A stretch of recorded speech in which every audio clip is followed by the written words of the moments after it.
Hey guys, Eric Martel here. You're out of work, your bills are piling up, and you don't know where to turn. It can feel like you're stuck in a never-ending cycle when you're struggling to make ends meet. You feel like you're doing everything wrong and it's hard to see a way out. I've been there and I want to help.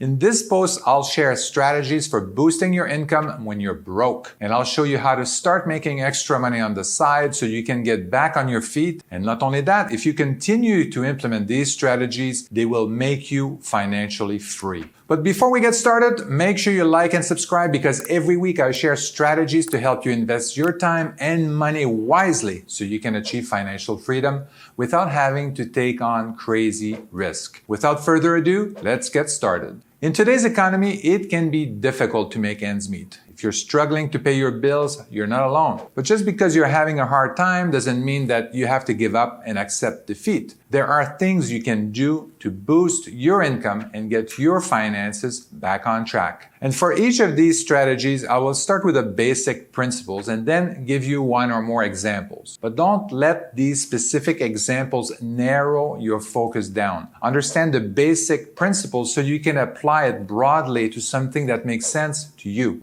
Number one, get paid for results. The people that make a lot of money are not constrained by time. They don't think about how much they can make per hour or per year. They think about how they can provide the most value to somebody so they can receive a percentage of the value as compensation. In practice, you approach a company and you propose to increase their sales for a percentage of the additional revenues you generated. It could be increasing the number of leads, the conversion rate, etc., but you get compensated on the increase in value that you're providing. So some examples of this are selling on commission, marketing a product or service, and getting paid on converted leads. This is how successful entrepreneurs and salespeople think. They don't limit themselves. They find a way to get paid for the results they produce, regardless of how much time it took them.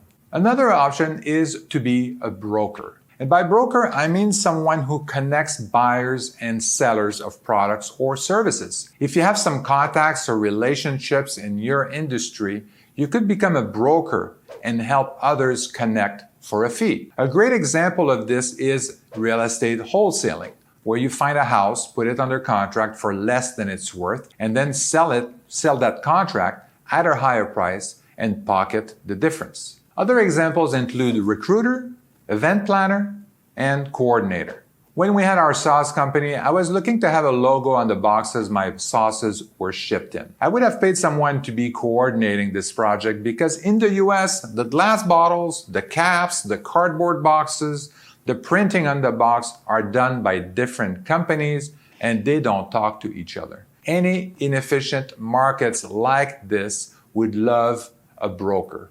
This is a great way to make extra money and it can be a lot of fun too. By becoming a broker, you can help others find what they need while also making some extra cash for yourself. It's a win-win situation. The next step from broker is to be a deal maker. Now you become a deal maker when you can put all the pieces of the deal together, including capitals and partners.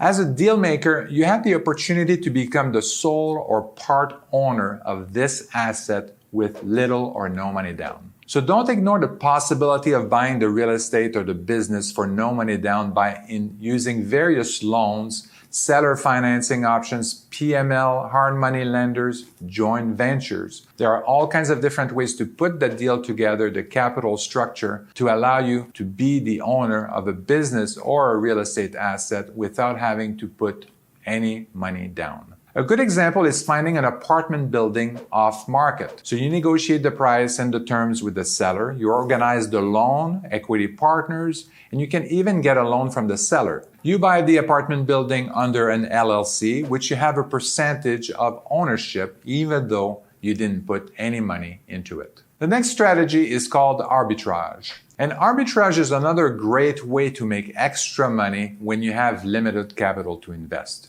Arbitrage is about selling the same thing between two different markets because they are priced differently. For example, you have noticed that Walmart has a 50% sale on some products that are in high demand on eBay at a higher price. So you buy the products at Walmart and sell them on eBay and pocket the difference. The two different markets don't have to be geographically different. It could be a different neighborhood that is underserved. An example of arbitrage in the real estate world could be to use an asset for a higher value, like renting an apartment and renting it out on Airbnb and making money on top of the rent. Another great strategy is called private labeling. Private labeling is a great way to make extra money when you're struggling financially.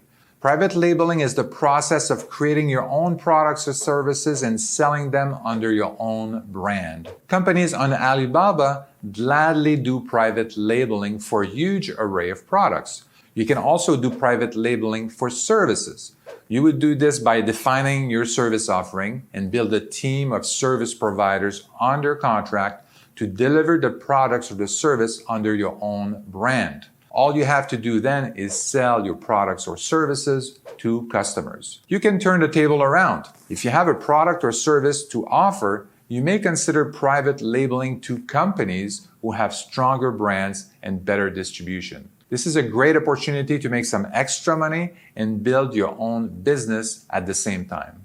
So, if you're looking for ways to make extra money and don't have a lot of capital, there are plenty of options available. You can get paid for results, become a broker, a deal maker. You can also use arbitrage and private labeling to bring in some extra cash. These are just some general principles for getting paid based on the value you provide, not the time you spend. So don't give up. Start brainstorming and figure out all the different ways you can apply these general principles. Make sure you like and subscribe because every week I share even more ways for you to build passive income and achieve financial independence. This is a great opportunity to learn and get motivated to take action. So don't miss it. Join me for my next video next week.